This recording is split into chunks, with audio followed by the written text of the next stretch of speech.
같이 찬양 드리도록 합니다. 우리에게 향하신 여호와의 인자하심이, 우리에게 향하신 여호와의 진실하심이, 가사를 보시면서 고백하며 찬양합니다. 우리에게 향하신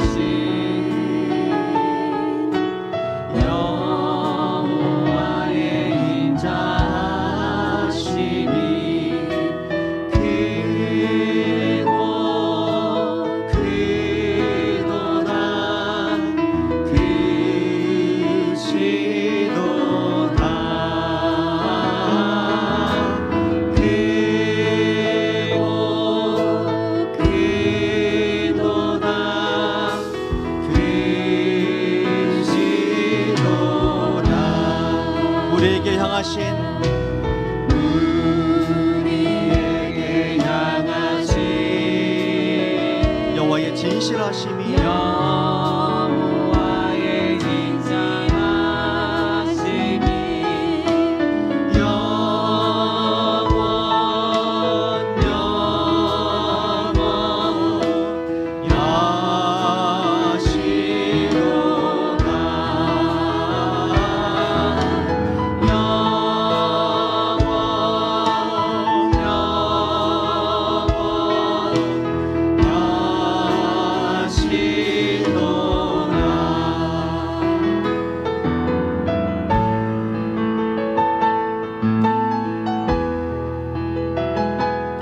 자기 이름을 한번 집어넣고 찬양 한번 해봅시다.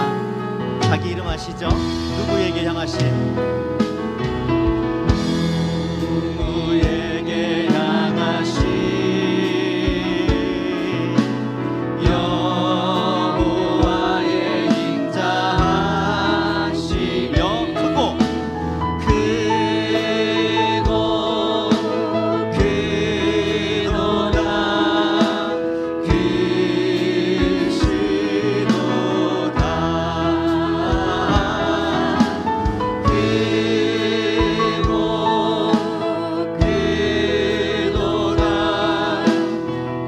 더 2절입니다. 올려서 찬양합시다. 자기 이름을 넣고요. 누구에게 향하신 여호와의 진실하심이, 여호와의 진실하심이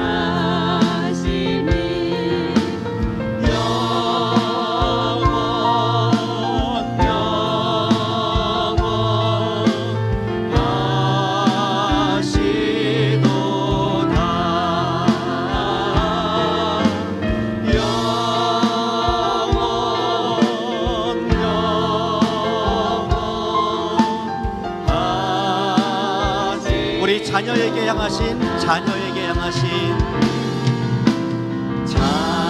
자녀에게 향하신 여호와의 인자하심이, 여호와의 인자하심이 크고 크도다,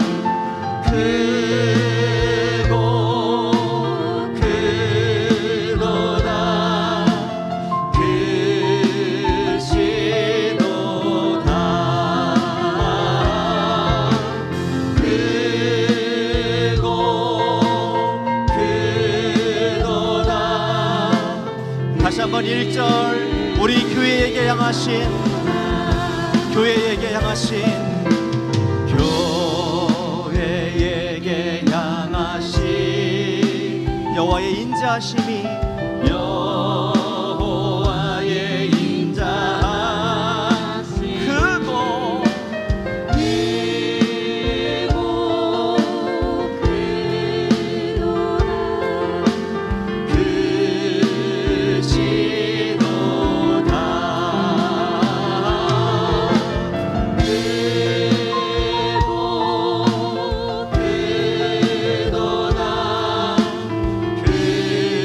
마지막으로 한 번 더 찬양합니다. 2절로 우리에게 향하신,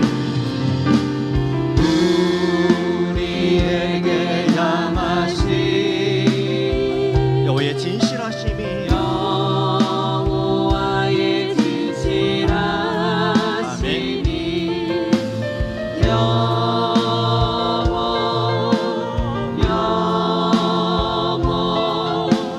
영원하시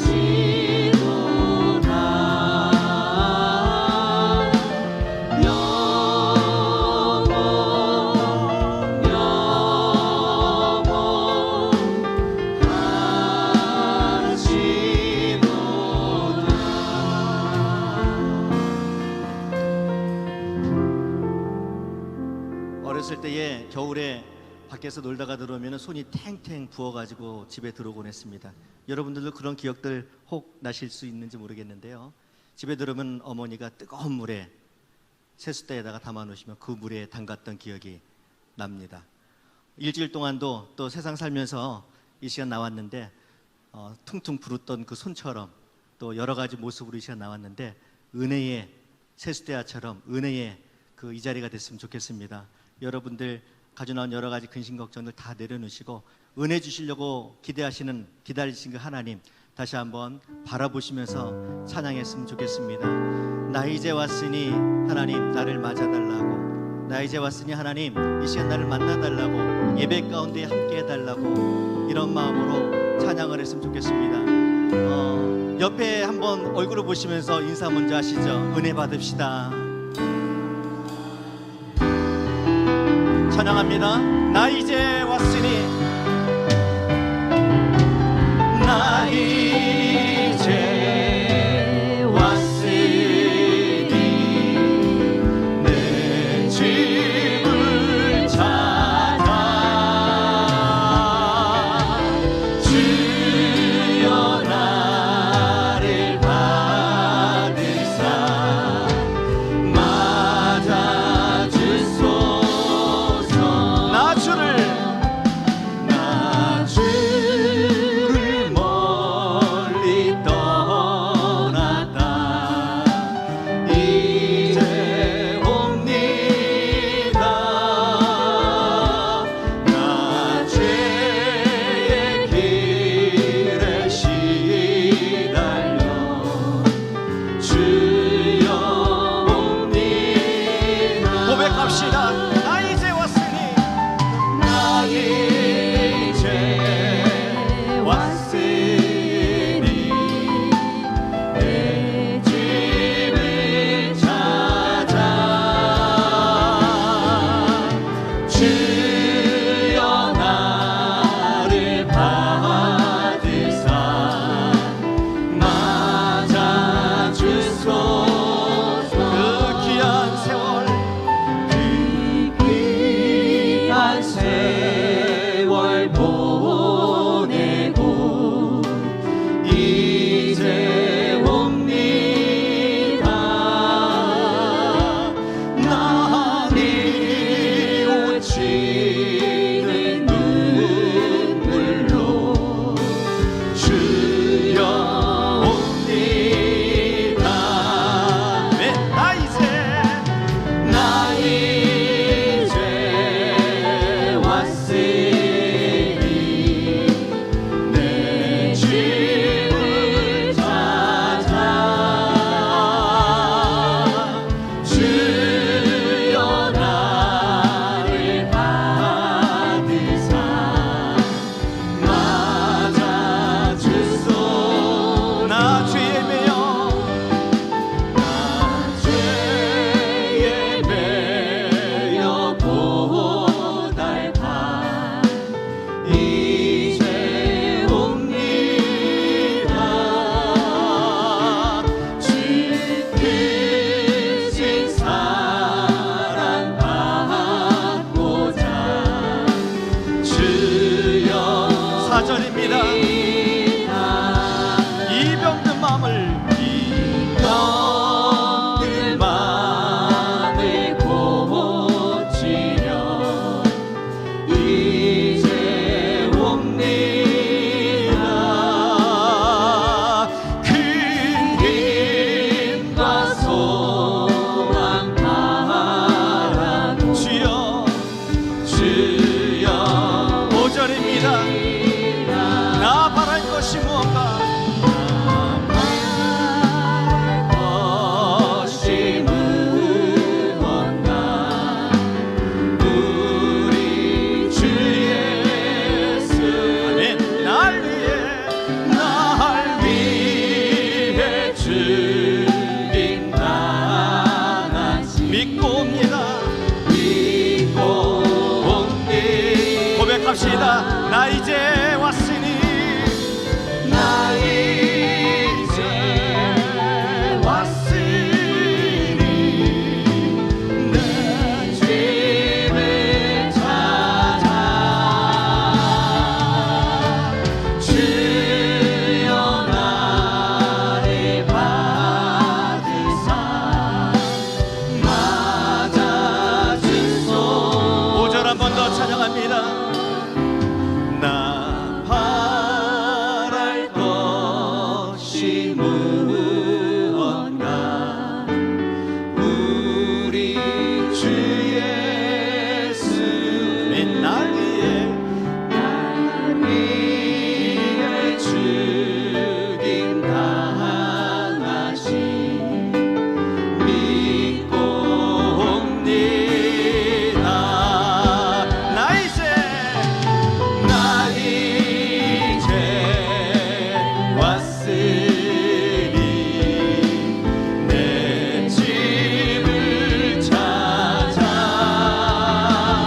덮으소서.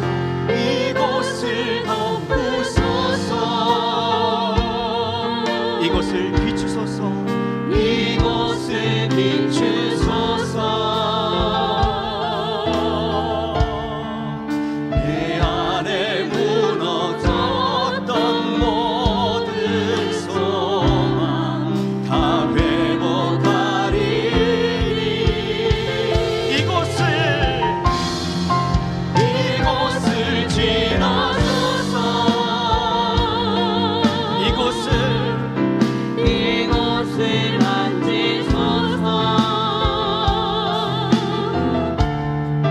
내 안에 죽어가는 모든 예배 다 살아나리라.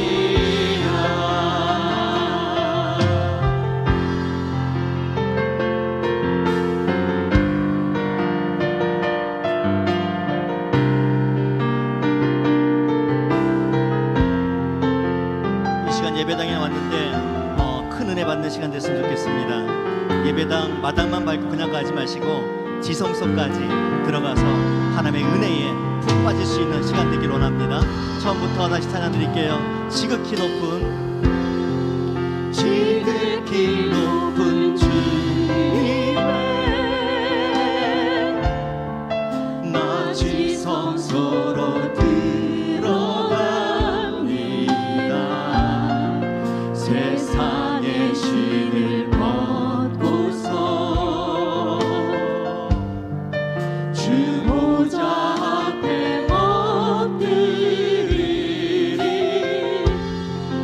내 주를 향한 사랑과 그 신뢰가 사그러져 갈 때 하늘로부터 이곳에 장막이 덮이네. 이곳을 덮으소서. 이곳을 덮으소서. 이곳을 비추소서. 내 안에 무너졌던 모든 소망 다 회복하리니 이곳을 지나소서. 이곳을 만지소서. 내 안에 죽어가는 모든 예배 다 살아나리. 한 번 더 찬양합시다. 이곳을 덮으소서. 이곳을 덮으소서. 이곳을 비추소서. 이곳을 비추소서. 이 시간 내 안에 무너졌던 모든 것들, 내 안에 무너졌던 모든 소망 다 회복하리.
지금 여기 계신 하나님, 지금 여기 계신 하나님, 아멘. 온 천지 만물을 지으시고 다스리는 큰 권능과 능력으로 주의 말씀 이루시니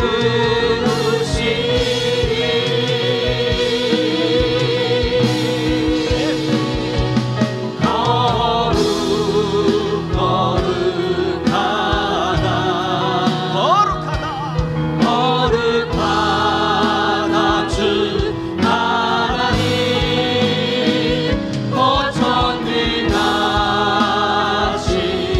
고천능하시니여 하나님 나라의 아멘. 어제도 계셨고 어제도 계셨고 오늘도 계시며 이제 곧 오실 우리와 어제도 계셨고 오늘도 계시며 이제 곧 오실 우리와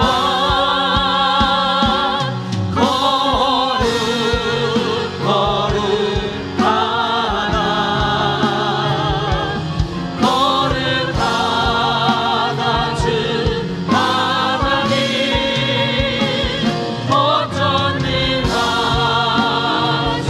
고천능하시니여 하나님 나라의 아멘.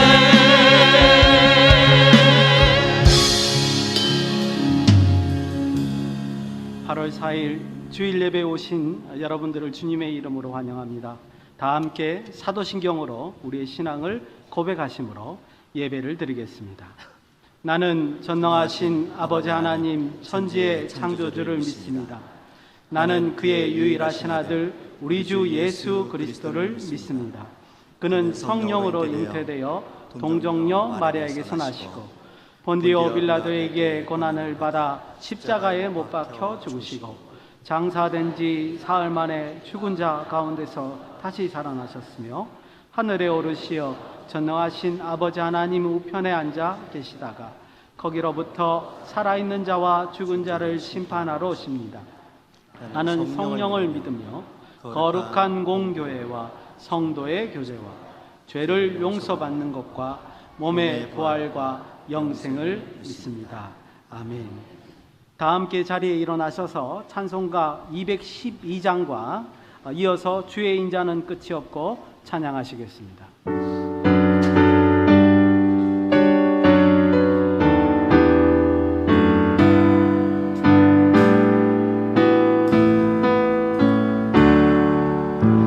겸손히 주를 섬길 때 괴로운 일을 많으나 의여 내게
주의 인자는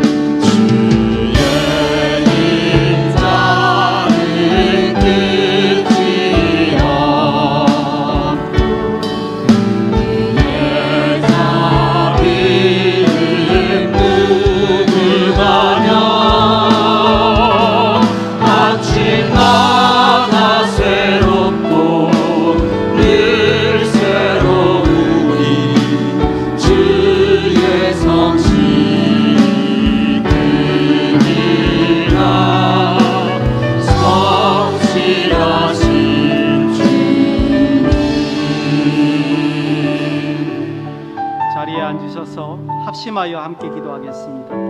오늘 예배가 영과 진리로 드려지는 예배가 될 수 있도록 성령께서 우리를 이끌어 주시옵소서 기도하시고요. 또 오늘 선포되는 말씀이 우리의 심령 깊이 새겨지게 하시고 우리의 삶의 모든 영역들이 하나님의 말씀으로 말미암아 새롭게 회복되는 역사가 일어나도록 우리 기도해 주셨으면 좋겠습니다. 다 같이 통성으로 기도하시겠습니다. 고마우신 아버지 하나님 감사합니다. 하나님께서 역사하시고 함께 하시고 말씀 우리를 이렇게 불러 모아주시고 하나님 앞에 예배드릴 수 있도록 인도하여 주셔서 감사합니다. 아버지 하나님 불러 모아주셨사오니 은혜를 허락하여 주시옵소서. 성령의 은혜를 허락하여 주셔서 성령의 인도함으로 온전하게 예배드릴 수 있도록 인도하여 주시옵소서. 말씀이 선포될 때에 아버지 하나님 우리의 심령 속에 그 말씀이 새겨져요. 그 말씀이 깨달아져 우리의 삶의 표준이 되게 하시고 표준대로 살아가는 우리 모두가 될 수 있도록 역사하옵소서. 아버지 하나님 예배드리러 이 자리에 모였습니다. 아버지 하나님 정신만 작사리고 예배드릴 수 있도록 하나님의 말씀에 아버지 청정하여 그 말씀을 심령 속에 새기고 하나님 앞에 기쁜 마음으로 찬송하며 하나님 앞에 온전한 마음으로 기도드릴 수 있는 우리 모두가 될 수 있도록 역사하여 주시옵소서. 그리하여서 하나님의 일꾼으로서 당당히 나아갈 수 있는 우리 모든 소망교회 성도들이 다 될 수 있도록 이 자리에 참석한 모든 이들이 될 수 있도록 역사하여 주시고 함께하여 주시옵소서. 하나님의 사랑과 은혜가 우리와 함께 하시길 원합니다. 오늘 말씀 예수님의 감사드리며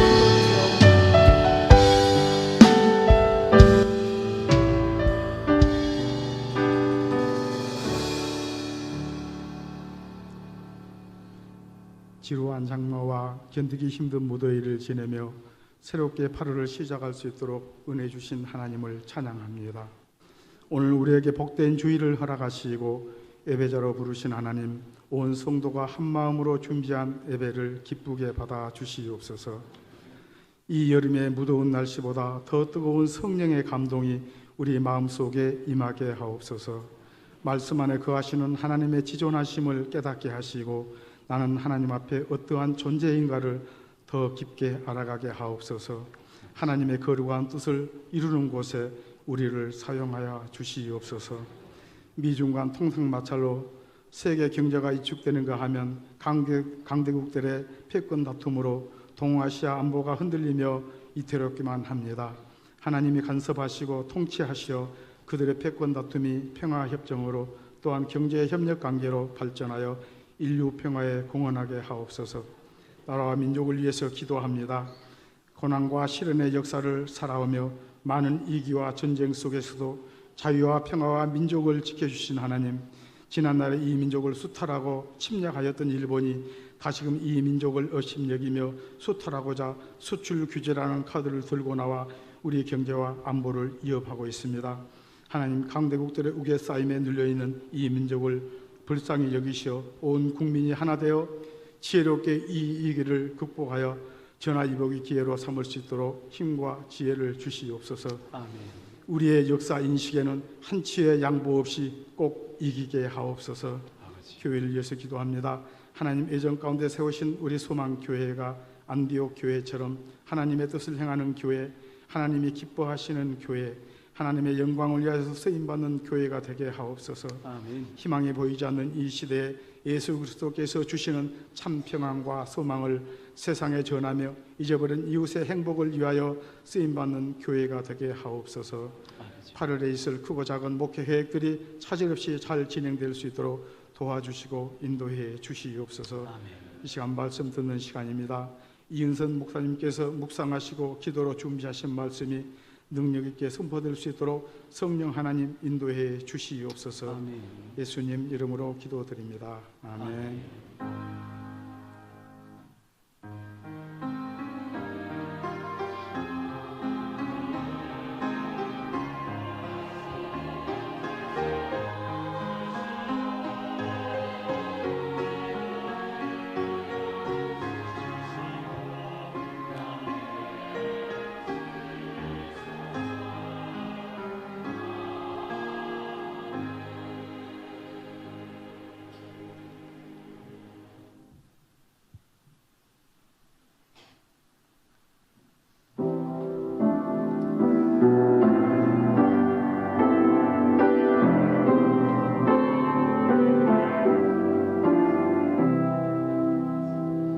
나 어젯밤에 잘 때 한 꿈을 꾸었네.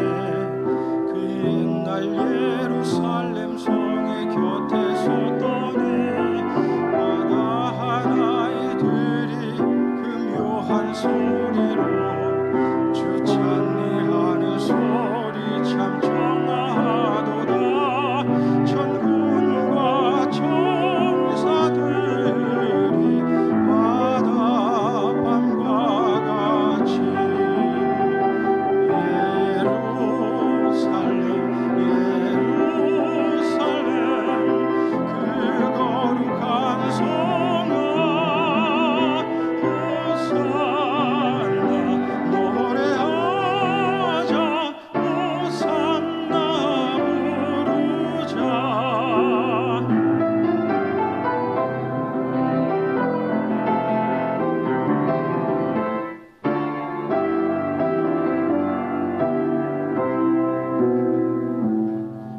그 꿈이 다시 변하여 그 길은 고였고 호산나 찬미 소리 들리지 않는다. 햇빛은 아주 어둡고 그 광경 참담해. 이는 십자가에 달리신 그때의 일이라.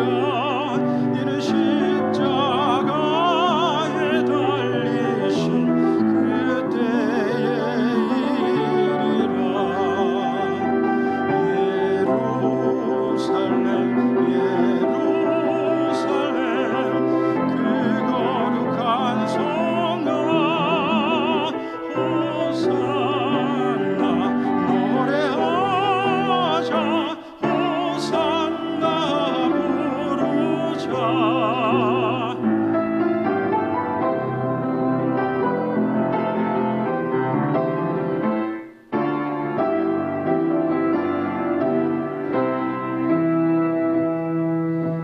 그 꿈이 다시 변하여 이 세상 다가고 그 땅을 내가 보니 그 유리 바다와 그 후에 환한 영광이 다 창에 비치니 그 성에 들어가는 자 참 영광이로다.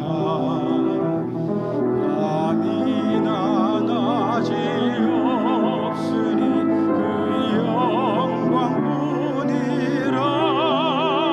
그 영광 예루살렘 성 영원한 곳이라. 그 영광 예루살렘 성 참 빛난 곳일세. 예루살렘 예루살렘 그 거룩한 성아 호산나 호산나 호산나 부르자. 호산나 노래하자 호산나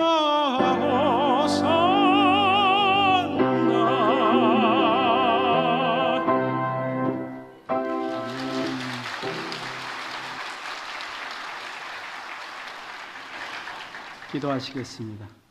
은혜로우신 아버지 하나님, 우리를 항상 인도하여 주시고 하나님의 날개 아래 안전하게 보호하여 주심을 감사드립니다. 하나님의 은혜와 인도에 감사하는 마음으로 하나님 앞에 여러 모양의 예물을 드립니다. 주일헌금을 드립니다. 감사헌금을 드립니다. 10의 1조와 건축헌금과 장학헌금과 성경헌금을 드립니다. 또한 다양한 봉사의 모양을 통하여 우리의 시간을 하나님께 드립니다. 감사하는 마음으로 정성을 들여서 하나님께 드리오니 받아 흠량하여 주시옵소서. 아버지 하나님, 이로 인하여 하나님께서 기쁜 마음으로 우리에게 복을 주시기를 원합니다. 우리 모두가 하나님 앞에 영원히 잘됨 같이 범사가 잘되게 인도하여 주시옵소서. 우리의 가정과 학교와 사업장이 하나님의 충만한 은혜로 채워질 수 있도록 인도하여 주시옵소서. 우리가 머무는 곳마다 하나님께서 함께하여 주셔서 나가도 복을 받고 들어와도 복을 받는 우리 모두가 될 수 있도록 인도하여 주시옵소서. 또한 아브라함처럼 하나님의 복의 통로가 되기를 소원합니다. 때때마다 주시는 그 풍성한 은혜로 하나님의 진리를 전하는 우리 모두가 될 수 있도록 인도하여 주시옵소서. 이 드린 물질이 오직 하나님의 지혜와 능력으로 사용될 수 있기를 원하오며 예수님의 이름으로 감사드리며 기도드리옵나이다. 아멘.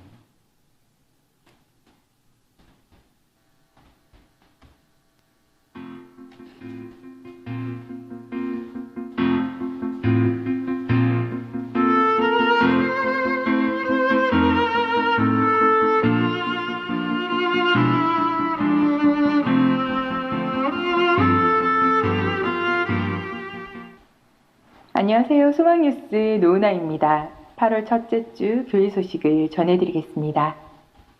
교육부서 여름 행사를 여러분의 기도와 협력으로 잘 마쳤습니다. 감사합니다.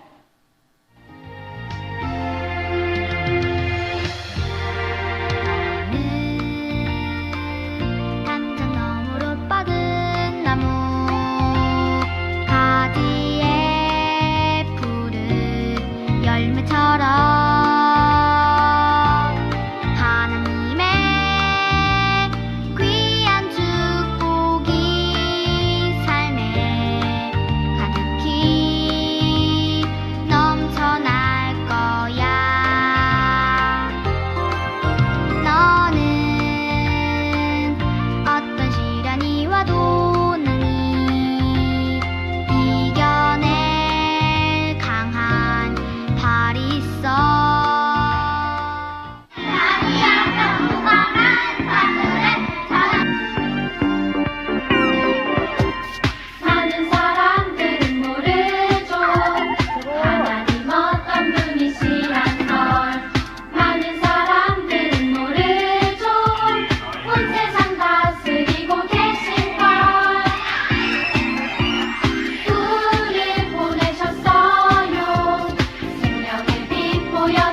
하반기 양육반 학습 세례자 신청을 25일까지 받습니다.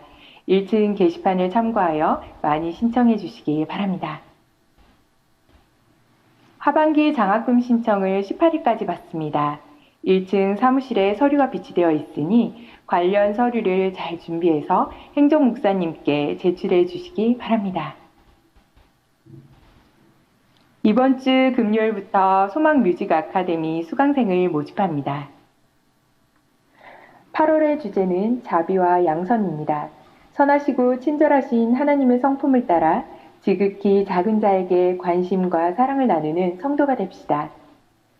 소망교회에서 함께 예배드리게 된 여러분을 주의 이름으로 환영합니다. 저희 교회는 기도하고 예배드리러 오시는 모든 분들을 언제든지 환영합니다. 예배에 10분 일찍 오셔서 앞쪽 좌석부터 안쪽으로 앉아주시고 휴대폰은 예배 전 무음 모드로 하시거나 전원을 꺼주시기 바랍니다. 또한 예배 시간에는 각종 음료를 삼가주시기 바랍니다. 인부들에게 쿨매트와 물을 제공하오니 필요하신 분들은 새가족 부원들에게 요청하시기 바랍니다. 쿨매트는 잘 사용하시고 나가실 때 반납해 주시기 바랍니다. 하반기 주일 2, 3부 예배 시 헌금 찬양을 하기 원하시는 분은 1층 게시판을 참고하셔서 신청해 주시기 바랍니다. 오늘 오후 4시부터 화로상회에서 장로의 주관으로 교사 위로회가 있습니다.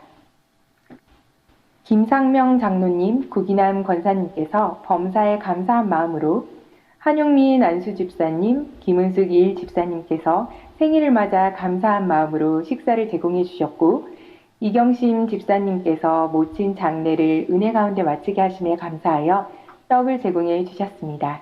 감사합니다.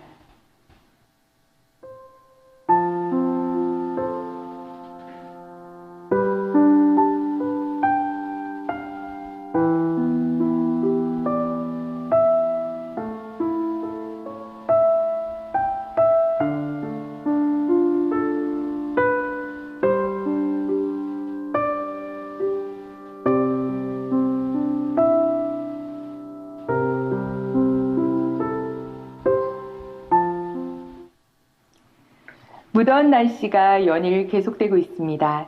건강에 유의하시고 오늘도 하나님을 사랑하는 마음으로 예배드리면서 자비로운 은혜의 단비를 맛보는 시간이 되시기를 바랍니다. 행복한 주일 되세요. 고맙습니다.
오늘 3부 예배 때 귀한 분이 오셔서 잠깐 소개를 시켜드릴까 합니다. 스리랑카에서 선교 활동을 하시고 잠시 귀국하신 우리 김종교 선교사님과 사모님께서 우리 예배 같이 하셨습니다.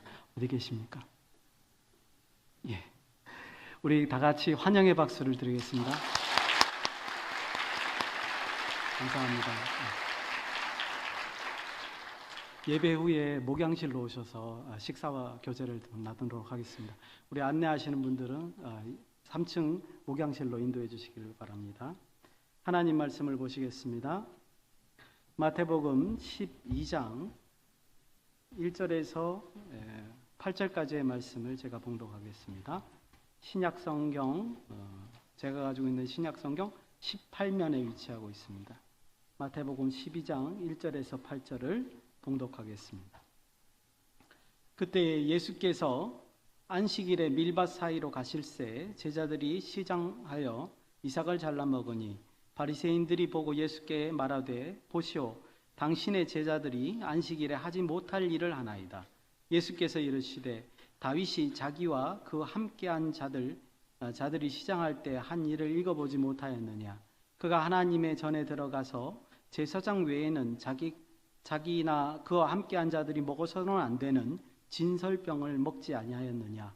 또 안식일에 제사장들이 성전 안에서 안식을 범하여도 죄가 없음을 너희가 율법에서 읽어보지 못하였느냐. 내가 너희에게 이르노니 성전보다 더 큰 이가 여기에 있느니라. 나는 자비를 원하고 제사를 원하지 아니하노라 하신 뜻을 너희가 알았더라면 무죄한 자를 정죄하지 아니하였으리라. 인자는 안식일의 주인이니라 하시니라. 아멘. 예, 오늘 강산 목사님을 소개해 드리겠습니다. 간단하게 설명하라고 하셔서 제가 간단하게 말씀을 드리는데 위키백과에 보시면 검색하시면 잘 양력이라든가 이력을 잘 아실 수 있을 것 같습니다. 우리 안양대학교 신학대학원 원장님을 역임하시고 현재 역사신학 교수로서 계시는 이은선 교수님께서 하나님의 자비하심과 자비의 열매라는 주제로 오늘 말씀을 전해주시겠습니다. 나오시죠. 나오실 때 박수로 환영하겠습니다.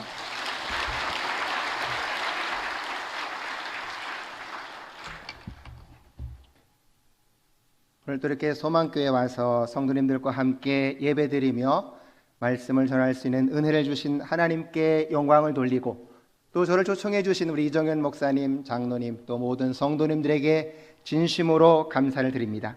저를 초청해 주신 우리 이정현 목사님은 제가 늘 존경하는 목사님인데 이렇게 목회를 잘 하시는 소망교회에 와서 복된 예배를 드리면서 말씀을 전하는 건 저에게도 더할 수 없는 기쁨이고 행복입니다. 목사님께서 안식일을 가지시면서 말씀을 더 깊이 연구하시고 재충전의 시간을 보내신 후에 우리 성도님들에게 더 은혜롭고 능력 있는 말씀을 전하는 귀한 안식의 시간이 되기를 소망합니다. 목사님께서 제게 이번 달 설교 주제가 자비와 양선이라고 알려주셨습니다. 우리가 잘 아는 대로 이 자비와 양선이라고 하는 것은 갈라디아서 5장 22절에서 23절을 보면 바울이 우리에게 맺으라고 하는 9가지 성령의 열매 가운데에서 5번째와 6번째 열매인 것을 알 수 있습니다. 그래서 바로 학자들은 자비와 양선은 상당히 밀접하게 연결되어져 있는 걸로 설명을 합니다.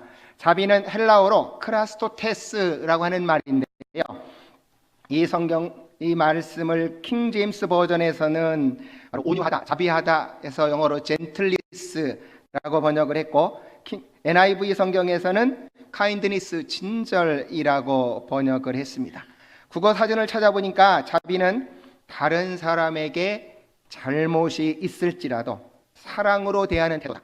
아니면 모든 사람, 특히 긍휼이 필요한 작은 자들에게 특별한 관심과 사랑을 나누는 행위라 풀이하고 있습니다. 친절, 자비라고 하는 이 헬라어 단어 크레스토스는 바로 예수님을 우리가 그리스도라고 말할 때 그리스도가 헬라어로 크리스토스, 우리 잘 아시는 대로 기름 부음 받은 자라는 뜻이었습니다. 바로 초대교회 사람들은 그 기름 부음 받은 자 크리스토스, 바로 예수님은 이 땅에 오셔서 이렇게 친절하셨고 관대하셨고 자비하신 분으로 알았다는 것이죠. 그리고 바로 그 예수님을 따라가는 그리스도인들의 삶도 그렇게 친절하고 자비하고 관대한 사람이어서 그들이 갖고 있는, 그리스도를 따라가는 사람들이 갖고 있는 중요한 특성이 크리스토테스, 바로 친절, 자비, 그러한 삶이었다는 겁니다. 그래서 어떤 분들이 예수님을 믿으면서도 친절하지 않으면 당신은 왜 친절한 예수님 따라가면서 친절하지 않습니까? 라고 반문했다고 할 정도로 초대교회 성도님들의 삶 가운데에는 예수님을 따라가면서 그렇게 자비의 열매가 풍성하게 맺혔다는 것이지요. 구약 성경의 자비로 사용된 용어는 라훔 또는 라함이라는 용어입니다. 이 라함은 바로 깊이 사랑하다, 동정심을 갖다 하는 뜻인데 바로 여성의 자궁을 의미한다고 합니다. 바로 자기의 생명을 잉태한 어머니가 그 자기가 낳은 핏줄을 향해서 갖고 있는 애틋하고도 정말 어떤 것보다도 깊은 사랑을 표현하는 용어라는 것이죠. 따라서 자비라고 하는 말은 부드럽다, 친절하다는 뜻을 갖고 있습니다. 하나님의 사랑은 거룩한 하나님의 사랑인과 동시에, 아버지의 사랑인과 동시에 바로 부드러운 어머니의 사랑의 속성을 가지고 있는데, 바로 이 어머니 속성의 사랑, 자비한 것을 그것으로 표현하고 있다라고 하는 것이죠.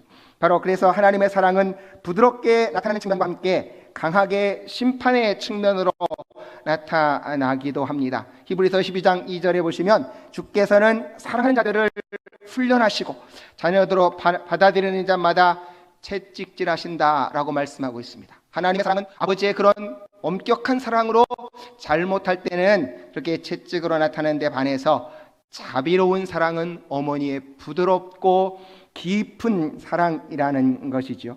그래서 고난 중에 있거나 범죄한 사람들이 하나님께 기도할 때, 하나님께 기도하면서 의존했던 하나님의 성품이 바로 이 자비하심이었습니다. 바로 다윗이 밧세바하고 동침해서 그렇게 큰 범죄를 한 다음에 내가 하나님 앞에 나가서 어떻게 기도할 수 있을까 하는 그 모습을 보니까 시편 51편 1절에 이렇게 기도하고 있습니다. 하나님이여 주의 인자하심을 따라 내게 은혜를 베푸시며 주의 많은 긍휼을 따라 내 죄악을 지워 주소서.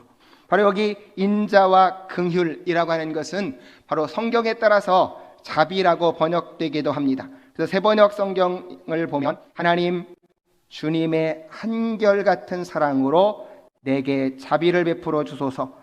주님의 크신 긍휼을 베푸사 내 반역의 죄를 없애 주십시오 라고 표현을 하고 있습니다.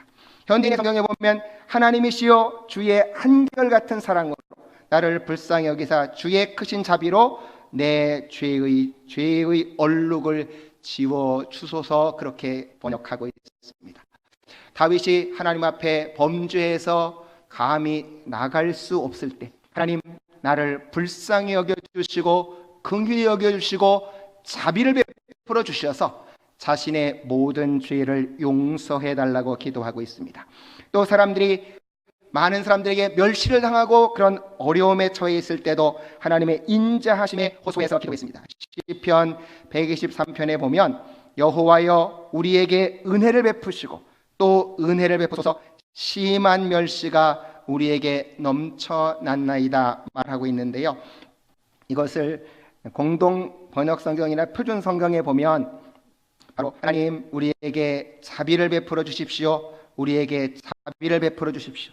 너무나도 많은 멸시가 우리의 멸시를 받았습니다 라고 말하고 있습니다. 그렇게 많은 멸시를 받고 힘들고 어려운 처지에서 하나님 앞에 나가 기도할 때 은혜를 베풀어 달라, 하나님 우리에게 자비를 베풀어 달라 기도하고 있습니다. 그래서 바로 하나님의 자비하심은 우리들이 감히 하나님 앞에 나갈 수 없을 때 우리를 받아주시는 속성입니다.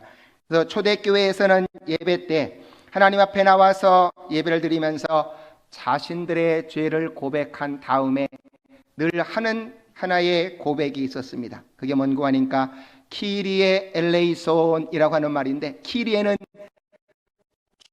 주여라고 하는 말이고 엘레이소는 자비를 베푸소서라고 하는 말이었습니다. 바로 우리가 하나님 앞에 나와서 예배를 드리면서 우리의 죄를 용서하시는 하나님의 자비를 힘입어서 하나님께 나아가면서 초대교회 사람들은 그렇게 자신들의 죄를 고백한 후에 길에 엘레이손 주여 우리에게 자비를 베푸소서라고 기록을 했습니다.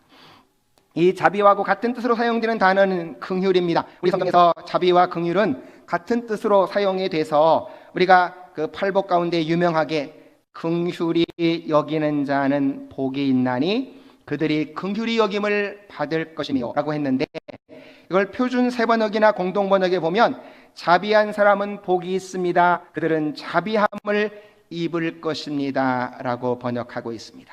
결국 긍휼, 자비는 하나님의 근본적인 성품이라는 것이죠. 성령께서 우리에게 가르쳐 주시고 깨우쳐 주실 때에 바로 우리 속에서도 이 자비의 마음을 가질 수 있게 되어집니다. 자비는 바로 인자하고 같은 의미로 사용되기도 하고 불쌍하게 여기는 동정의 마음, 컴패션의 마음을 의미하기도 합니다. 그래서 자비는 인자, 긍휼, 동정, 연민 등과 연결되어서 성경에서 사용되고 있습니다. 그럼 인자와 양선은 어떻게 구별될까요? 학자들은 인자는 상대를 긍휼히 여기는 마음이고 양선은 그 마음이 행동으로 나타난 것이라고 말을 합니다. 양선은 헬라어로 아가도수네인데 선한 행동이라는 의미라는 것이죠. 아가도수네라고 하는 말은 바로 자비의 성품이 밖으로 실천되어 행동으로 표현되는 것을 말합니다. 양선이라는 말은 오늘날은 우리 삶 속에서는 잘 사용되지 않는 용어입니다. 그래서 최근에 성경 번역들은 차라리 선함이라는 용어로 표현을 해놨습니다. 국어사전에 찾아보니까 양선하다 하는 말은 착하고 어질다, 사람이 착하고 어진 것을 양선이라고 말을 한다는 것이죠. 바로 신학자 라이트푸트라 하는 사람은 이렇게 표현을 했습니다. 자비는 잠재적인 양선이고 양선은 현실적 힘으로 나타나는 자비다. 결국은 마음속에 자비가 있으면 그 자비가 밖으로 행동으로 드러나는 것이 양선이라는 것이죠. 이 양선은 소극적인 선이 아니라 적극적으로 찾아가서 실천하는 행동입니다. 솔로몬은 잠언 21장 26절에 의인은 아끼지 아니하고 베푸는 자다. 바로 단순하게 베푸는 것이 아니라 자기 그걸 아낌없이 다른 사람에게 나누어 주는 이런 행동을 양선이라고 볼 수 있겠다는 것이죠. 사도 바울은 갈라디아서 5장 22절 23절에서 바로 우리에게 이렇게 자비와 양선의 열매를 맺으라고 말하고 있습니다. 바로 위에서 말씀드린 바와 같이 자비와 양선은 하나님의 성품으로서 우리에게 나타나야 될 열매인데, 결국 우리는 그 열매가 우리 삶 가운데 나타나기가 쉽지 않다는 것이죠. 왜 우리 가운데 그렇게 자비와 양선의 열매가 나타나기가 쉽지 않을까요? 오늘 우리가 읽은 성경 본문은 그런 것을 잘 설명해 주고 있습니다. 정말 우리 마음을 성령님께서 다스리시고 우리가 성령 충만해서 성령의 인도함을 따라간다면 그 열매는 자연스럽게 맺혀질 것입니다. 그럼에도 불구하고 우리가 세상에 살다 보면 우리 마음을 잡아 이끌어가는 삶은 성령님의 삶보다는 세상의 원리가 훨씬 더 우리를 강하게 작용한다는 것이죠. 바로 하나님의 백성이라고 했던 유대 백성들의 삶, 오늘 우리가 읽은 12장 마태복음 12장 1절에서 8절에 보면 그런 모습이 잘 나타나 있습니다. 바로 예수님께서 지적하는 게 하나님을 가장 잘 섬긴다라고 말했던 바리새인들의 삶 가운데 나타나는 자비 없는 모습을 지적하고 있습니다. 오늘 우리가 읽은 성경은 우리 성령님이 너무 잘 아시는 대로 안식일 날 예수님의 제자들이 밀밭 사이로 지나갔다는 것이죠. 또 밀밭 사이로 지나갔을 때 그들이 너무 배가 고팠습니다. 배가 고프니까 밀 이삭을 잘라서 이렇게 비벼서 먹었다는 거죠. 근데 구약 성경에도 그렇게 밀밭을 지나갈 때 배고파서 먹는 것은 전혀 죄가 되지 않았습니다. 근데 바로 그 당시 바리새인들의 삶 가운데에서는 하나님의 율법을 잘 지켜야 된다고 하는 명령하에서 안식일을 위해서 39가지의 그런 여러 가지 규정들을 정해놨다는 겁니다. 그것이 바로 밀리삭도 잘라 먹어서는 안 된다는 것이었고, 그래서 바로 예수님의 제자들을 지금 정죄하는 것이요. 보시오, 왜 당신의 제자들이 안식일에 하지 못할 일을 합니까?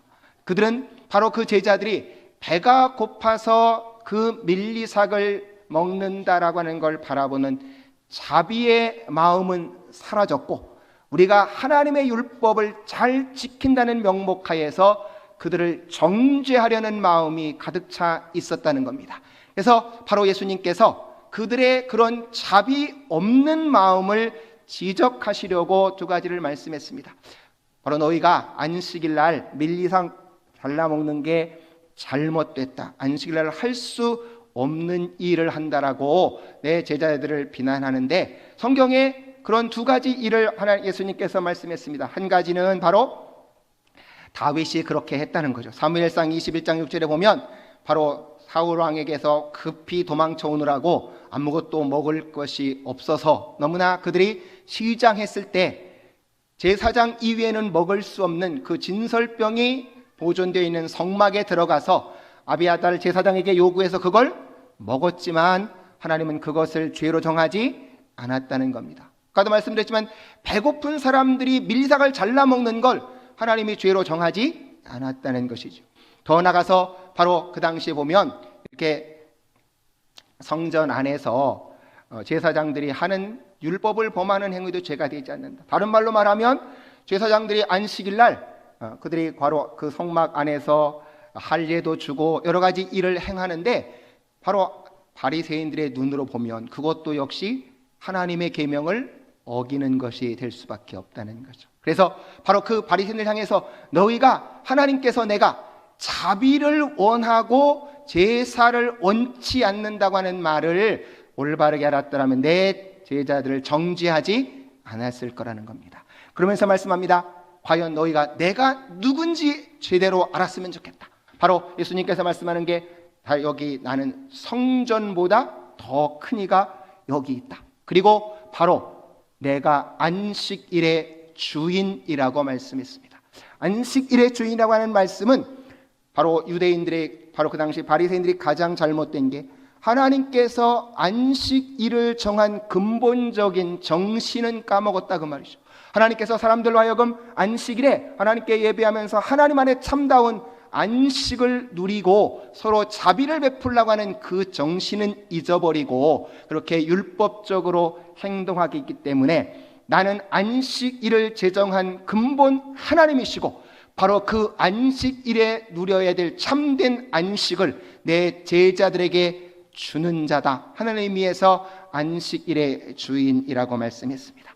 바로 예수님께서 지적하시는 것, 그 당시 바로 바리새인들에게도 당연히 하나님의 백성이기 때문에 있어야 될 자비가 없음을 지적하고 있습니다.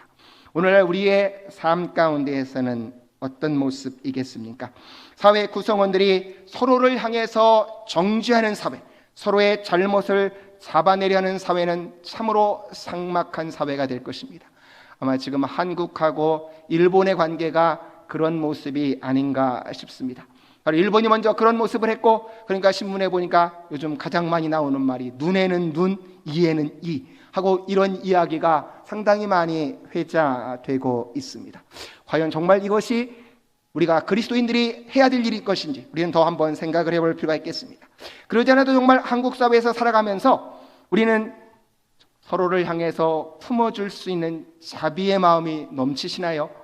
여기 있는 성도님들은 또 잘못 건드리면 폭발하기 일보 직전인 여러 가지 불만이 우리 머리끝까지 올라와 있지 않는지, 저 자신도 정말 일본의 이런 여러 가지 문제를 보게 살면서 마음이 굉장히 불편하고 여러 가지 참 어려운 것들이 많이 나온다는 것이죠.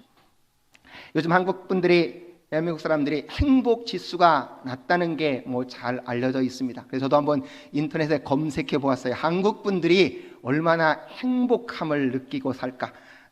2018년도에 조사한 거 보니까 전 세계 156개 국가에서 57위였습니다. 이게 2017년보다는 2단계 더 내려갔다, 그렇게 신문에 쓰여져 있더라고요. 결국은 한국 분들이 정말로 뭐 경제적으로는 세계 10위 뭐 이렇게 말하는데 그것보다는 훨씬 더 저 밑에가 있다고 말이죠. 물질적인 지수로 보면 훨씬 더 행복을 느껴야 될 것 같은데 한국 분들은 그것보다는 훨씬 더 스스로 불행해다 행복을 잘 못 느낀다는 거죠.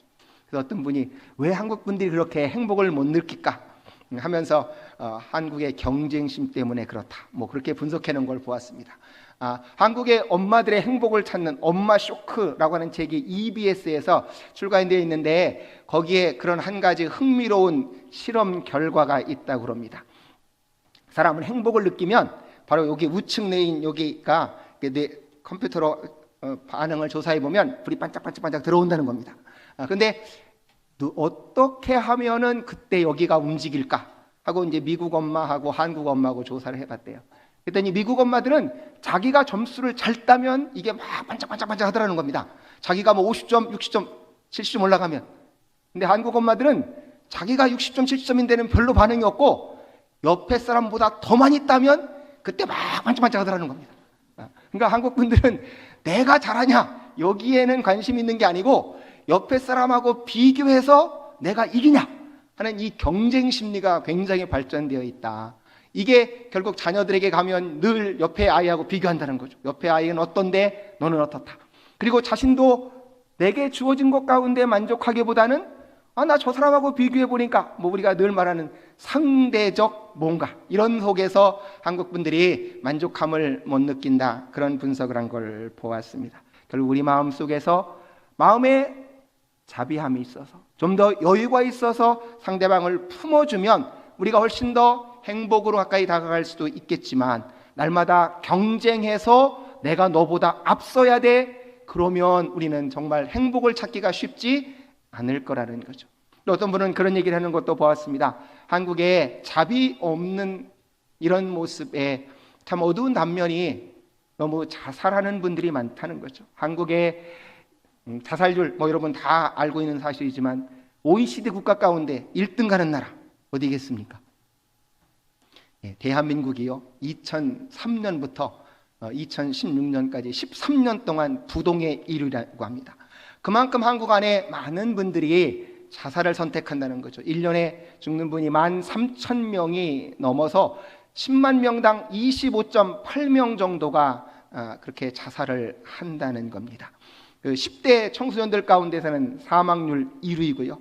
50대가 넘는 60대 이후에 있는 분들은 25명의 2배인 53명이 될 정도로 이렇게 많은 분들이 자살을 한다는 겁니다. 뭐 거기에 여러 가지 이유가 있겠지만 결국은 정신적인 질환, 몸의 건강의 문제, 결국에 경제적인 문제 이런 것들을 해결하지 못해서 그러면서 그 분석하는 분이 결국 우리가 과거에는 못 살아도 정말 대가족 제도 가운데 이렇게 품어주며 갔는데 요즘은 다 각자 살면서 서로를 품어주는 그런 사회적인 통합 기능이 상실돼서 그런 것이 나타난다 하는 기록을 보았습니다. 바로 아까도 말씀드렸지만 오늘 여기에서 예수님께서도 말씀하는 것이 바로 유대인들의 마음 속에서도 하나님이 원하셨던 자비의 마음이 사라졌다라고 하는 것이죠. 하나님께서 우리한테 가장 원한 것이 무엇이냐? 자비의 마음이라는 겁니다. 바로 예수님께서 그 인용하신 내가 너에게 바로 예수님께서 하신 말씀 나는 자비를 원하고 제사를 원하지 아니하노라 하는 이 말씀은 구약 성경 호세아서 6장 6절에 나오는 말씀입니다. 하나님께서 호세아 선지자에게 그렇게 말씀을 하는 거예요.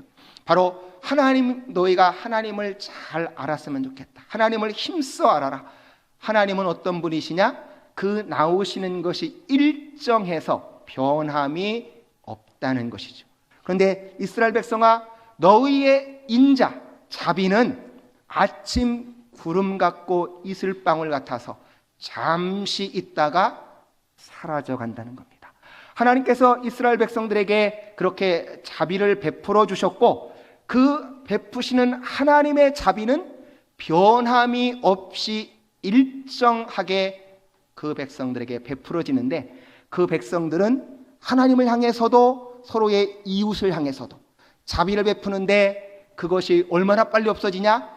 아침에 안개가 꼈다 해가 뜨면 없어지는 것 같이, 구름이 잠깐 꼈다가 벗어지는 것 같이 그렇게 자비가 없다는 것입니다. 그래서 하나님께서 원하는 것이, 나는 바로 제사를 원하는 것이 아니라 자비를 원하는 거고, 제사보다는 하나님 아는 것을 원하신다, 그렇게 말씀하고 있습니다. 이 바로 자비라고 하는 말은 헤세드라고 하는 말이었고요. 헤세드라고 하는 말은 하나님께서 이스라엘 백성처럼 언약을 맺으셨고, 언약을 맺으신 다음에 그 이스라엘 백성들에게 변함없이 사랑하시는 사랑의 마음, 인자의 마음, 자비의 마음이라는 거죠. 그리고 바로 그렇게 하나님의 헤세드를 받았으면 바로 그들은 이제 헤시드가 되어서 그 사랑과 자비와 인애를 체험한 사람이 되어서 이제는 그들도 당연히 그 사랑을, 자비를, 인자를 나타내야 될 텐데, 그게 없어서 하나님이 안타까워 하신 말씀이었습니다. 나는 자비를 원하고 제사를 원하지 않는다라고 하는 것이죠. 결국 우리의 마음 가운데에서는 하나님의 이 자비하심을 정말 저는 우리가 깊이 찬송해서, 참 체험해서 그것이 우리 삶 가운데에서 열매로 나타나기를 원합니다. 여기 바울이 고린도후서 1장 3절에서 5절에 보니까 이렇게 말을 했습니다. 찬송하리로다, 그는 우리 주 예수 그리스도의 하나님이시요 자비의 아버지시요 모든 위로의 하나님이시며, 우리의 모든 환난 중에서 우리를 위로하사 우리로 하여금 하나님께 받는 위로로서 모든 환난 중에 있는 자들을 능히 위로하게 하시는 자로다. 바로 하나님, 바울이 체험했던 하나님은 자비의 하나님이시라는 겁니다. 그 하나님께서 자비하셔서 우리로 하여금 그 하나님의 자비를 체험하면 이제 우리도 다른 사람들을 위로해 줄 수 있는 위로의 마음이 되어진다는 것이죠. 이와 같이 자비의 마음은 하나님께로부터 나왔습니다. 구약 성경에 하나님의 자비하심이 가장 잘 드러나 있는 장면은 출애굽기 32장부터 34장까지 모습에 나와 있습니다. 여러분 잘 알다시피 모세가 하나님한테 십계명을 받으려고 시내산에 올라갔어요. 시내산에 올라가서 모세가 40일 동안 내려오지 않으니까 요 밑에 있던 백성들이 모세가 어디 가는지 모르겠다 그러면서 하는 게, 우리를 인도할 신을 만들어라. 그래가지고 결국 아론한테 금부치를 갖다 주고, 결국 그 금부치를 갖고 뭘 만들었습니까? 자기들을 인도할 송아지 우상을 만들었어요. 하나님께서 이렇게 출애굽을 통해서 그들에게 은혜를 베풀어 주셨지만, 그 인도자 모세가 잠깐 보이지 않는 동안에도 그들은 견디지 못하고 그렇게 우상을 만들어서 잘못된 길로 갔다는 것이죠. 그때 하나님께서 다시 모세에게 그 용서하시면서 돌판 2개를 준비해서 시내산으로 올라오라고 하시고 나서 하시는 말씀입니다. 출애굽기 34장 6절에 보면, 여호와라 여호와라, 자비롭고 은혜롭고 노하기를 더디하고 인자와 진실이 많은 하나님이시라는 것이죠. 그들이 바로 하나님께 그렇게 인도하심을 따라서 온전하게 가지 못하고 금방 우상 숭배를 해서 잘못된 길로 갔지만, 그럼에도 불구하고 하나님께서는 어떤 하나님이셨냐? 자비롭고 은혜롭고 노하기를 더디하시며 인자와 진실이 많은 하나님이셔서 그들을 용서하시고 다시 품어주신다는 것입니다. 그래서 바로 그렇게 하나님께서 그 백성들을 품어주시면서 신명기 4장 31절에 가면 다시 한번 그들에게 상기시켜 주십니다. 주 너희 하나님은 자비로운 하나님이시니 너를 버리거나 멸하지 않고 너희 조상과 맺으신 언약을 잊지도 않으실 거다. 하나님은 바로 이렇게 자비로운 하나님이셔서 바로 그들과 맺은 언약을 결코 잊지 않으시고 늘 그들을 지키시고 보호하시며 함께 할 거라는 것입니다. 그래서 바로 그렇게 하나님의 인도하심, 자비하심을 체험한 이스라엘 백성들은 시편 103편 8절에서 말합니다. 여호와는 자비로우시며 은혜로우시며 노하기를 더디하시며 인자하심이 풍부하도다라고 찬송하고 있습니다. 바로 그들이 그렇게 하나님을 인자하심을 체험하고 났을 때 그 인자하심을 찬송하는 삶을 살게 되었습니다. 그런데 하나님은 더 나가서 이스라엘 백성들아, 내가 너희에게 그렇게 인자를 베풀어 줬으니까 너희의 삶 가운데서 그 인자의 열매를 맺으라는 겁니다. 어떻게 인자의 열매를 맺을 수 있겠냐? 바로 신명기 24장 19절 이하에 보면 하나님께서 바로 내가 너희에게 그렇게 인자를 베풀어 줬으니까 너희도 인자를 받은 백성들로 다른 사람들에게 자비를 베푸며 살라는 것입니다. 어떻게 자비를 베푸냐? 내가 밭에서 곡식을 벨 때에 그 한 뭇을 밭에서 잊어버렸거든 다시 가서 가져오지 말고 나그네와 고아와 과부를 위하여 남겨두라. 그리하면 내 하나님 여호와께서 내 손으로 하는 모든 일에 복을 내리실 거라는 겁니다. 그들이 추수할 때 내가 추수하다가 곡식 한 단을 잊어버려서 저 뒤에 놓고 왔을 때 내가 심은 곳이고 내가 거둔 거니까 다 내 거다라고 해서 그것까지 가져오지 말고 바로 나보다 연약한 사람들을 위해서 남겨둬라. 바로 그것이 하나님의 인자함을 체험한 사람들, 너희가 저 출애굽에서부터 하나님의 인자심을 체험했으면 너희도 남에게 그렇게 인자함을 베풀며 살라는 거죠. 그 뒤에 보시면 하나님께서 포도 송이를 거둘 때에도 감람나무 열매를 거둘 때에도 모든 걸 다 거두지 말고 무엇인가 조금씩 남겨서 너보다 연약한 사람들을 돌보아 주라 말씀합니다. 그렇게 하면 하나님께서 뭐라고 말씀합니까? 그들에게 그렇게 나누어 주면, 아까 솔로몬이 그 잠언에서 인자는 아낌없이 나누어 준다, 그렇게 하는 것이 양선이라고도 말을 했는데, 그렇게 적극적으로 나누어 주면 하나님께서 그가 하는 모든 일에 복을 주시겠다, 그렇게 약속을 하고 있습니다.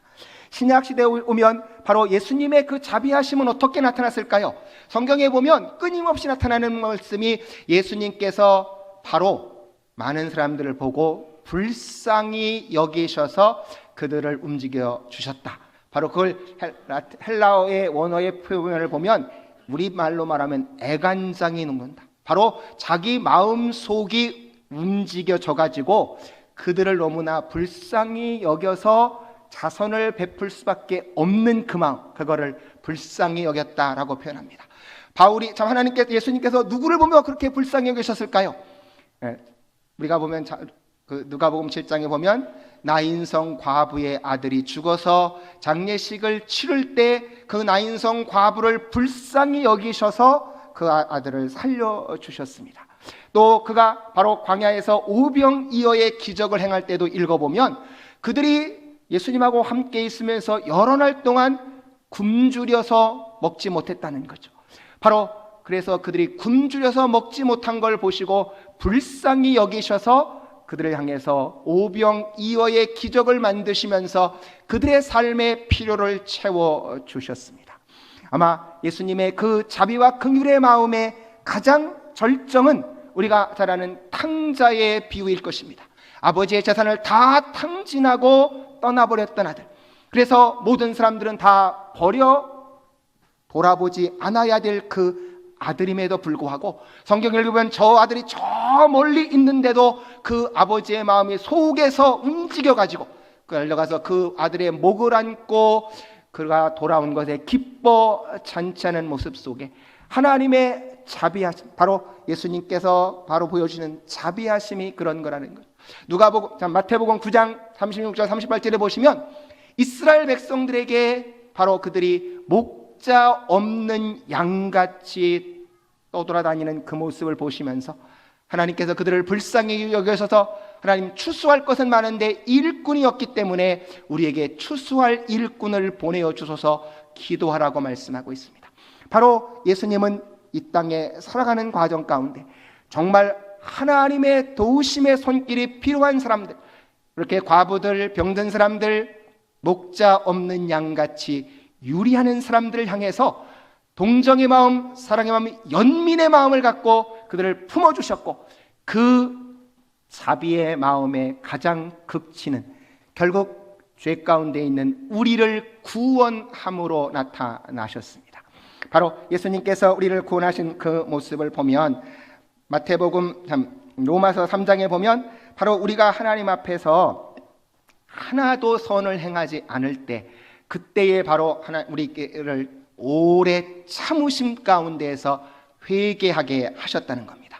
그렇게 하나님께서 자비의 마음이 움직이셔서 우리를 구원하신 그 모습을 저는 이 말씀을 꼭 하나 읽어보고 싶습니다. 우리 한번 디도서 3장 4절 5절 한번 가보시겠습니다.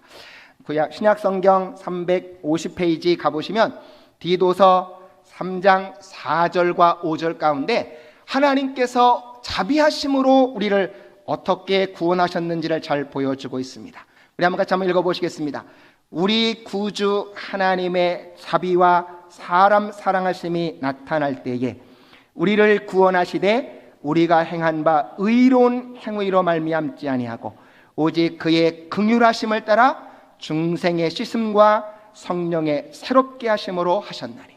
바로 하나님께서 우리를 구원하신 것을 바울은 뭐라고 말하냐?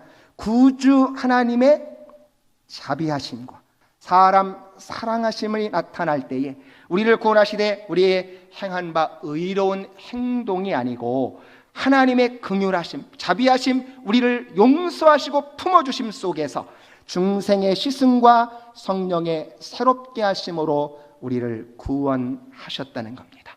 하나님의 자비하심 속에서 우리는 그 사랑의 구원의 축복을 받았고 은혜를 받았습니다.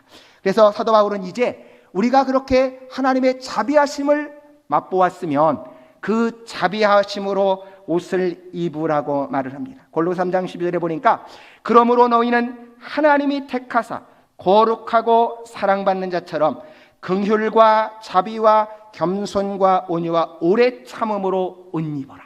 하나님의 자비하심을 이제 우리가 그렇게 누린 사람들이라면 우리도 이제는 자비로 옷 입고 다른 사람들에게 자비를 베풀어 주어야 되겠다라고 하는 것이죠.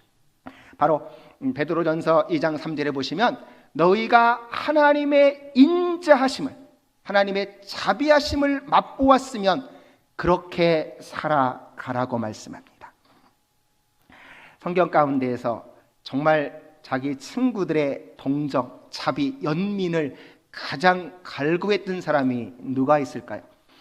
저는 욥기를 늘 읽어보면서 그 욥기에 나온 세 친구하고 욥하고 그렇게 싸움을 하는데 뭘 갖고 그렇게 싸웠을까? 잘 이해를 못했습니다. 근데 최근에 말씀을 읽다가 깨달은 게 바로 욥이 그 세 명의 친구들에게 가장 원했던 게 뭐였을까? 바로 여러분도 옆에 있는 사람이 정말 많은 고통을 당하고 있을 때 그 사람을 어떻게 대하겠냐는 거죠. 근데 바로 욥의 세 명의 친구들은 뭐라고 봤냐? 야, 욥, 너 그렇게 고난 당하는 거 볼 때 너 분명히 하나님께 뭔가 잘못했어.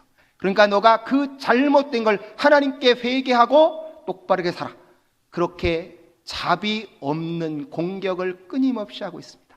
그래서 그 욥이 하는 얘기가 친구들아, 내가 하나님께 설사 징계를 받는다고 해도 너가 진짜 내 친구라면 나에게 동정을 좀 베풀어줘라. 바로 욥기서 6장 14절에 가보면 그렇게 말하고 있습니다. 친구에게 동정은 받아야 될 거 아니냐. 그렇게 동정을 바라지만, 자비, 연민 품어주는 걸 바라지만 그 친구들은 끝까지 그렇게 가지 못했습니다. 아마 오늘 우리의 삶 가운데서 여러분 멀리 갈 것 없고 여러분을 가장 힘들게 만드는 그런 분이 누군가요? 늘 저는 생각해보면 멀리 있는 사람은 나를 힘들게 하지 않습니다. 늘 같이 사는 사람이 문제다 그 말이죠. 아마 같이 사는 사람이 늘 여러분에게 뭔가 찌르는 말을 하고 아프게 하는 말을 하고 그런 것들이 우리를 참으로 힘들게 한다는 것이죠. 근데 바로 예수님께서 말씀했습니다. 어떤 바리새인이 와서 서기관이 물었어요. 누가 진짜 내 이웃입니까? 바로 제 진짜 이웃은 성경에 잘 나와 있잖아요. 내 이웃을 내 몸같이 사랑하는 사람이라는 겁니다. 누가 진짜 내 이웃을 내 몸같이 사랑하는 사람인가요? 그때 예수님 예를 들어서 말합니다. 바로 먼저 제사장이 그렇게 고반 죽게 된 사람 봤는데 지나가 버렸다는 거예요. 레위인도 그냥 지나가 버렸습니다. 그런데 누가 그를 보고 불쌍히 여겨서 그를 치료해 줬냐? 그때 유대인들이 사람으로도 여기지 않던 사마리아 사람이 지나가다가 그를 불쌍히 여겨서 나귀에 태우고 가가지고 그 주막집에 갔고 그 사람을 돌보아 주도록 말하고 부비가 더 들면 내가 돌아올 때 줄 것이니 내가 이 사람을 돌보아 주라고 말씀하십니다. 주님께서 말씀하시는 건 결국은 아까 말씀드린 대로 내가 하나님께서 그렇게 은혜를 체험한 사람이면 이제 우리가 다른 사람에게 그렇게 자비의 열매를 맺으라고 말씀을 하고 있습니다. 누가 너의 이웃이냐? 그때 바리새인도 꼼짝없이 자기가 사람으로 취급하지 않던 그 사마리아 사람을 향해서 자비를 베푼 자가 내 이웃입니다 고백했을 때 예수님께서 말합니다. 너도 그렇게 행하라는 것이죠. 바로 오늘 우리의 삶 가운데에서 저와 여러분이 그런 자비의 열매가 맺혀지기를 원합니다. 자비의 열매는 내가 인간적인 노력으로 맺을 수 없습니다. 하나님의 은혜, 하나님의 자비, 하나님의 인자하심을 맛보면 바로 우리도 다른 사람에게 그런 열매를 맺어갈 수 있겠다는 것이죠. 여러분, 우리 여기 있는 모든 소망교회 성도님들이 그렇게 하나님의 자비하심을 깊이 체험하고 맛본 사람들이 되어져서 이제 우리 주변의 다른 사람들에게 그런 자비의 열매를 맺어가기를 소원합니다. 가장 먼저 우리 가족에게 그런 자비의 열매를 맺어가기 원합니다. 저도 저한테 날마다 씨름하는 게 하나님 우리 자녀들을 모든 걸 품게 하십시오. 내 마음에 안 드는 것 많고 내가 원하는 대로 안 되지만 그럼에도 불구하고 하나님, 하나님의 자비하심으로 내가 모든 걸 품고 갈 수 있게 하여 주옵소서. 여러분의 배우자가 혹시 마음에 안 드는 게 있으면 하나님께서 내가 범죄해서 죽을 수밖에 없을 때 나를 자비하게 여기셔서 받아주신 것 같이 내가 내 남편을, 내 아내를 받아주겠습니다. 모든 걸 사랑으로 하나님의 자비하심으로 품어주자는 것이죠. 저는 소망교회가 이 주변에 아직도 예수님을 모르는 사람들에게 가서 인자의 하나님, 자비 하나님, 긍휼의 하나님을 전하기 원합니다. 그래서 그들이 이 땅을 살아가면서 진정한 자비와 긍휼을 맛보는 생명의 사람들로 변화시켜 가기를 원합니다. 우리가 일본과의 이 갈등 속에 살아가는데 정말 세상 사람들은 눈에는 눈, 이에는 이라고 말할지라도 하나님 우리 믿는 자들은 일본을 불쌍히 여기게 도와주옵소서. 그들이 하나님을 알지 못해서 자신들의 기술적 우위를 갖고 한국을 짓밟겠다고 하는 그런 잘못된 생각에서 벗어나게 하시고 정말 우리가 일본을 먼저 이웃으로 불쌍히 여기며 그 영혼들을 위해서 기도할 때 하나님께서 그들의 마음도 녹여주시고 정말 일본과도 진정한 화해와 용서가 일어나기를 소원합니다. 그래서 진정 하나님 일본과도 진정한 화해가 일어나게 도와주시고 저 북한 땅에도 하나님의 복음이 들어가서 진정한 평화가 맺어지고 용서와 화해가 하나님의 인자함 속에서 맺어지기를 원합니다. 우리가 하나님의 그 인자하심을 체험하고 그 열매를 맺어가는 사람이 되어져 가서 우리 모두의 삶이 하나님께서 주시는 풍성한 생명을 누리는 이 한 주간이 되어지기를 소원합니다. 기도하겠습니다. 하나님 아버지 고맙고 감사합니다. 주님께서 우리를 사랑해 주시어서 하나님의 그 크신 자비와 긍휼과 인자하심을 베풀어 주셨사오니 아버지여 우리가 그 자비하심을 우리 심령 속에서 느끼며 체험하며 감격하며 감사할 수 있도록 은혜를 베풀어 주시옵소서. 하나님 그 크신 자비를 이제 우리가 받아 누려 영원한 생명을 얻었사오니 하나님의 인자심 따라 성령님의 역사심 따라 우리도 우리와 함께 살아가는 가족들에게 진정한 자비를 베풀게 하여 주시옵소서. 하나님 우리 소망교회가 이 백오 지역에 주를 믿지 않는 사람들을 향해서 그 자비의 하나님, 긍휼의 하나님, 용서의 하나님, 생명의 복음을 전하게 도와주시고 그들의 생명도 하나님의 자비하심을 통해 구원받게 하여 주옵소서. 아버지 우리가 기도할 때 저 일본 사람들의 그 마음도 녹아지게 도와주시고 정말 한국 국민도 일본 국민도 주님의 자비하심과 긍휼하심과 용서하심 속에 진정으로 용서되게 하시고 화해되게 하시고 서로가 이해하며 같이 가는 귀한 백성들이 되게 하여 주옵소서. 하나님, 저 북한 사람들을 위해서 우리가 끊임없이 기도하게 도와주시고, 저들이 핵무기만을 의지하는 자들이 아니라 하나님의 복음의 능력으로 돌아와 서로 용서하며 진정한 평화의 길로 걸어갈 수 있도록 은혜를 베풀어 주옵소서. 하나님께서 우리가 이 한 주간 세상에 나가 살 때에도 그 하나님의 인자심과 자비 속에 우리도 성령님의 인도하심 따라 풍성한 열매를 맺는 한 주간이 되게 하여 주옵소서. 예수님의 이름으로 기도하오며, 이제는 우리 주 예수 그리스도의 무한하신 은혜와 하나님 아버지의 극진하신 사랑과 성령님의 내주 충만 교통하심이, 그 하나님의 자비하심을 받아 이제 구원받은 우리의 삶이 자비의 풍성한 열매를 맺고 결단하며 나가는 모든 성도의 삶 가운데 이제로부터 영원토록 함께 있을지어다.